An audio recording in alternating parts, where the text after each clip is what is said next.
So Paul said, I secretly found out my friend is gay. Okay. How should I help him?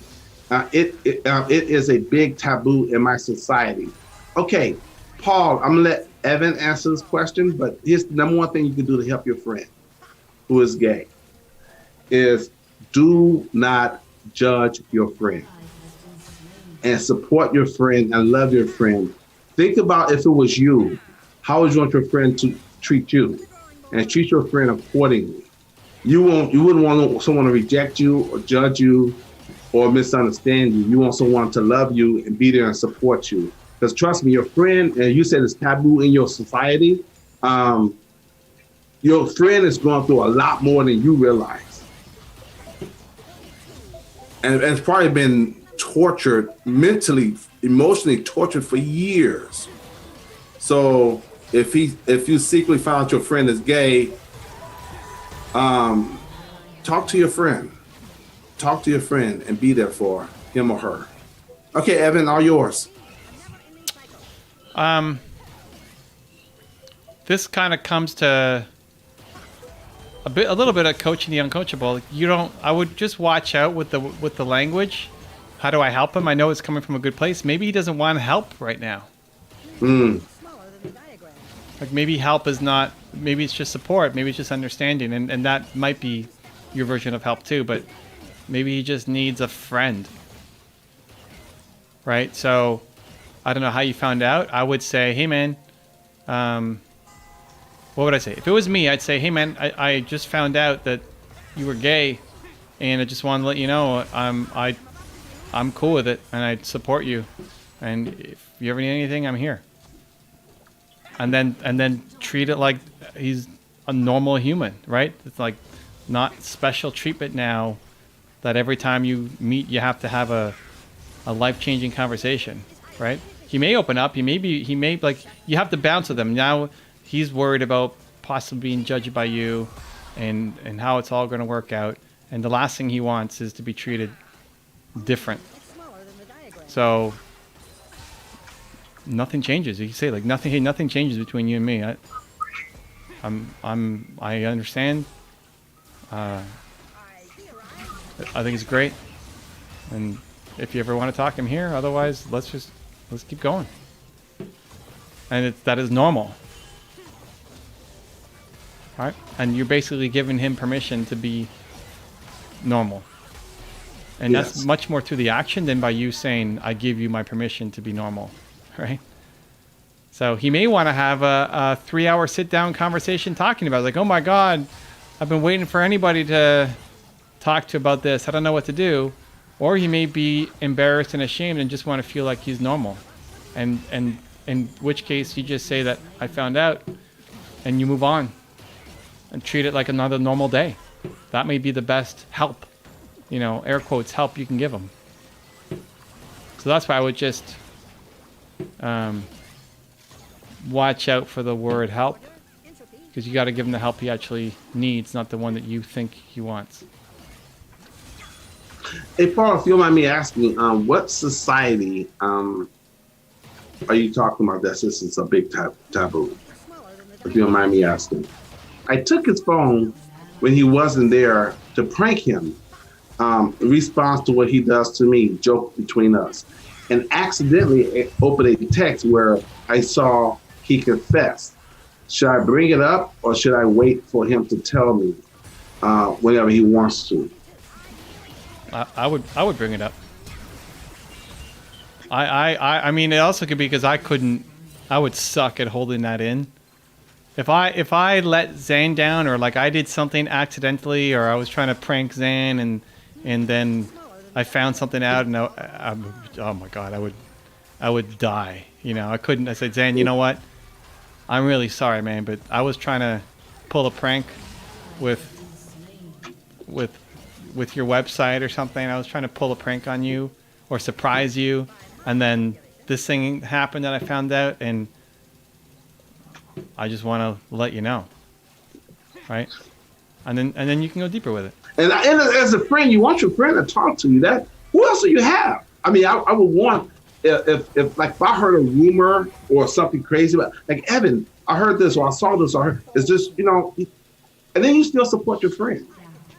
You know? Yeah, but again, like the best support may just being, I understand, and nothing changes between us, and I'm here for you anytime you need, and then you don't talk about it again. Maybe he doesn't bring it up for 3 months, right? I mean, just having a normal friendship may be the best help or support that you can give.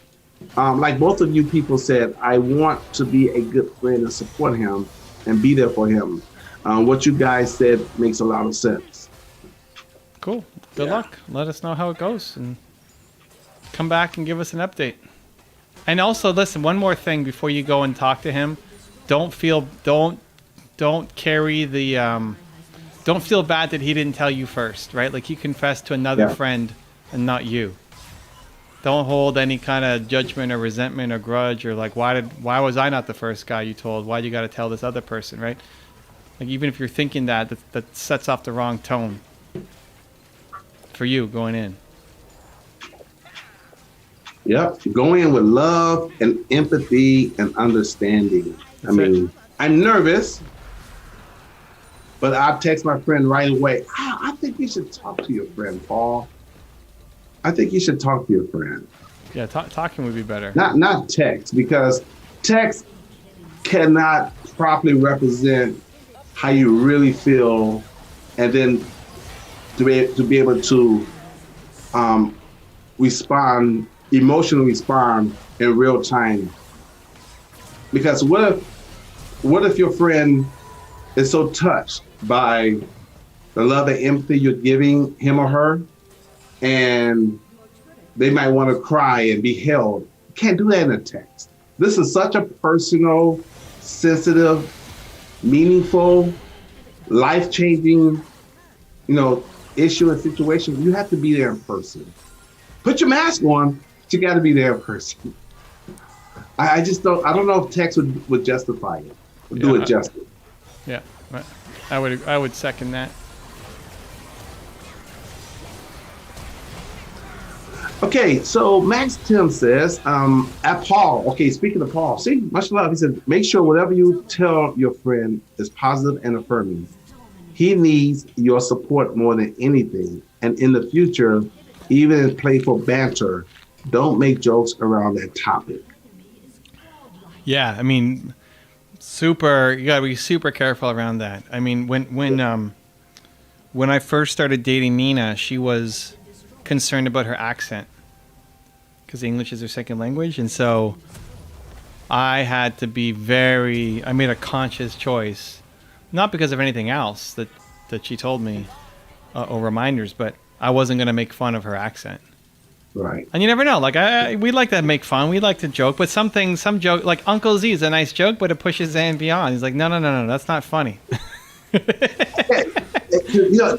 it's true. And thank you for doing that.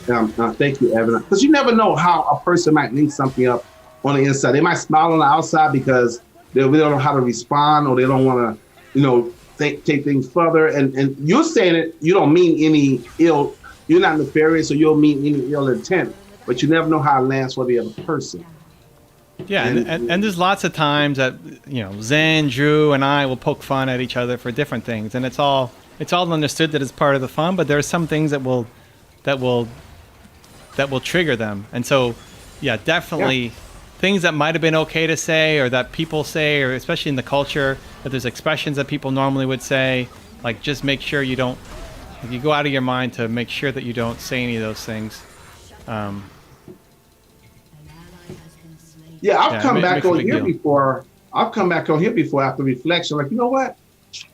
I'm not sure if what I joked about yesterday or was pushing, I don't know if that hurt Drew's feeling or not, but I think it made him uncomfortable. And I came back the next day and apologized, and Drew like, no, it's all cool, it's all good. Okay, cool, but still, I felt the energy like, okay, I think what I said or what I was pushing, I don't like to make my friends not feel loved and feel safe and feel, and again, based on how I grew up, maybe it's no big deal, but for him, we don't know. We don't know how things land for people and where it might take them or what might be connected to it. So I don't need to understand. I just know that, okay, it didn't make him feel totally comfortable. It wasn't loving. So I need to back off of that and just apologize and not go there again. Not like, oh my God, he needs to just get over it. He needs to, no. Not if you're going to be, that's not how it works. Listen, so my nephew, who he's just turned 1, right? He's half black, right? So his father is not in his life right now, but he's black. My sister's not. So my sister's raising half black child, and when the whole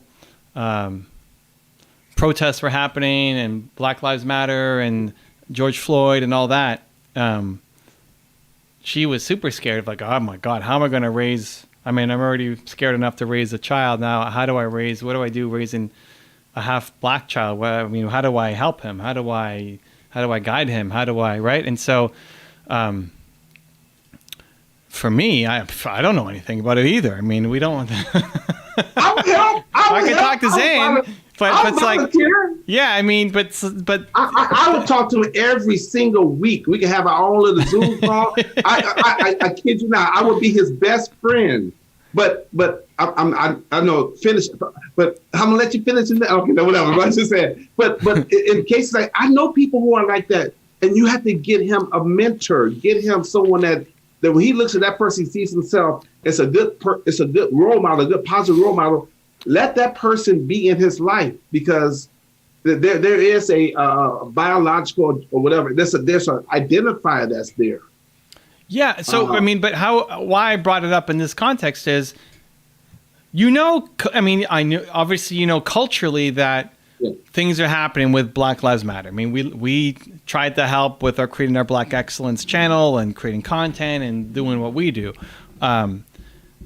But it hits a lot closer to home when it's in your own family now. And so it's not that you were ever disrespectful of gay people or anything else, but like now it means a lot more, because it's, even though he's not your family, he's your family, right? I mean, it's your best friend. So now it hits a lot closer to home to be aware. So it's just an extra point of context where there's something happening in the Black community or Black Lives Matter or whatever's happening in even just the Toronto Black community. It means more now, where before it didn't mean as much because I wasn't as connected to it. It's just another great community. But now if something's happening, or if there's hate crimes or anything, like, oh, that's not just somebody else. Like, that's my nephew who, could be impacted. So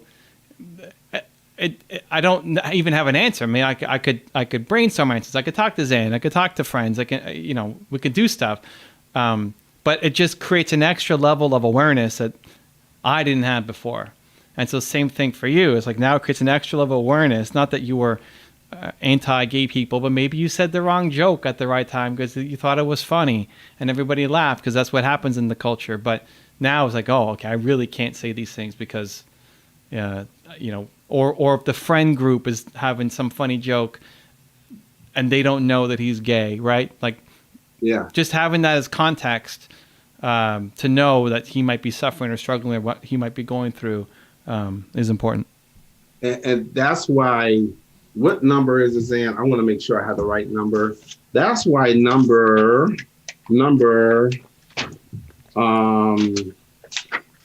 he added an extra one. So it's actually number 3 now. That's why on Evan's 9-step coaching process, number 3 is wear their skin.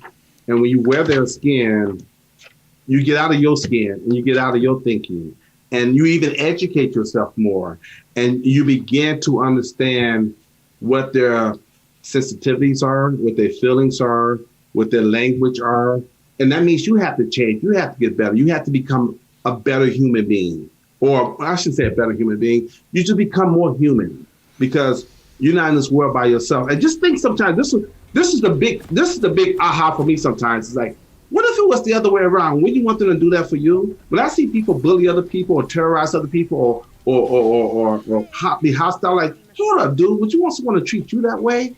Or treat your sister or your brother that way? Then why are you acting like an a-hole? Come on, dude. Would you want someone to do that to you? Really? And then if they're honest, they're like, no, I don't. Then why are you doing it to them? Well, you might be having whatever, a bad day. Well, if they're having a bad day, does that give them the right to do it to you and mess up your day? So sometimes it just comes back to being loving, caring, considerate, getting yourself around other people who are like that and learning their mindset so that you can adopt that mindset, and that person will open up more to you. Like what Evan said earlier, don't get upset because they didn't share it with you before. But there might have been something there why they didn't feel comfortable enough or feel safe enough to share that with you, and they had to hide that from you. So, but by you being more sensitive and more caring, that's going to open them up even more to share more with you. Mm. Yeah, one other thing that could help, and I've done this a lot, is when somebody opens up and shares something super personal, I try to make it an effort to learn more about that thing. Yep. So, for example, one of my instructors at Toronto Dance Salsa, my salsa school, had Lyme disease, or has Lyme disease, right? And I didn't even know what Lyme disease was. I mean, I didn't know what it was, what the impact was, how you catch it, is it infectious? Like, I knew zero about Lyme disease. So, because it was, and you get it from a tick, right? It's like not infectious, but because it obviously, impacted her life, and she's on my team, I made a note to educate myself on Lyme disease, and then I put I set a Google News alert for Lyme disease as well. So if anything new came out about Lyme disease, I would know about it. So then when Shania Twain came out, who's a country singer, and Avril Lavigne came out, and they both said that they had Lyme disease. And Avril's new album was basically not a journey, but she triumphed, or like struggling through and coming on the other side of Lyme disease, right? When she came up with that album, I sent the instructor the story. It's like, hey, I saw that Avril Lavigne has Lyme disease, and she dedicated her album to kind of showcasing what she went through. I'm supporting her, right? And just getting educated myself on it. So I think it doesn't mean that every day you're sending them new articles and all that stuff, but there might be something. Like maybe there's, as an example, you talk about it, you have your conversation. Maybe you find out that in 2 months there's some kind of gay pride parade or something for the community, right? To say, hey, you know what? I saw there's this thing coming up. You want to go together?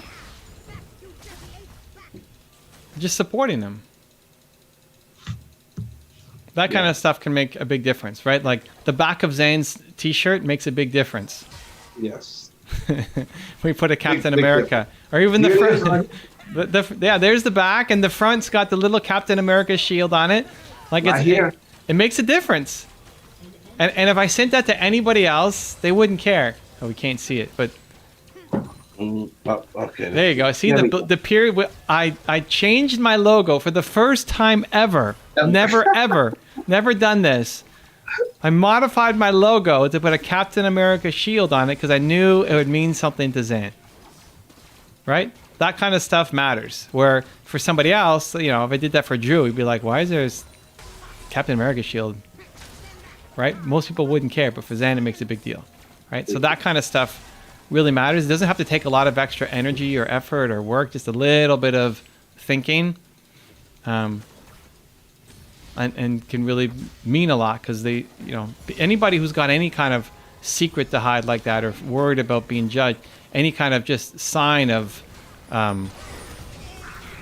just teamwork and togetherness makes a big difference. And it's good. And I love what Evan just said. I like what Paul just said. Paul says, I'm glad that I asked you guys before speaking to my friend. Thank you for educating me. I'm going to approach this with great sensitivity, the great sensitivity it deserves. But thank you, Paul, for listening and being open. This shows you got a good heart and you're in the right place, because your heart's in the right place. Because, you're coming here and told you guys this is more than just business advice. This is real life. But Everything that Evan just said is amazing because think about your friend, whether he or she been traumatized or might be in pain. The biggest thing they need right now is healing. And that's part of the word help, right? And I've made a framework for that. So this will help you because we all need help. If you can see that, it says HELP, healing, encouragement, love, and purpose. And so you can remind your friend that your friend matters. That's part of purpose. You can remind your friend that you love your friend and encouraging your friend. And then just by listening and being there, that's going to heal whatever pain and whatever wound or hurt he or she may have. Did he say what country or what culture? Yeah, you never said. Yeah, Paul. What society you mentioned? Oh, society. Earlier? That was the word. Yeah, you said it was a taboo. What society, please, if you don't mind? And then, since we getting more information, what's the age bracket? And is it a he or she? Which it really doesn't matter. But is it a he or she? Age 24. Both of me and my friends are males. Okay. And he says I'm from England. .A. So they're from England. Got it.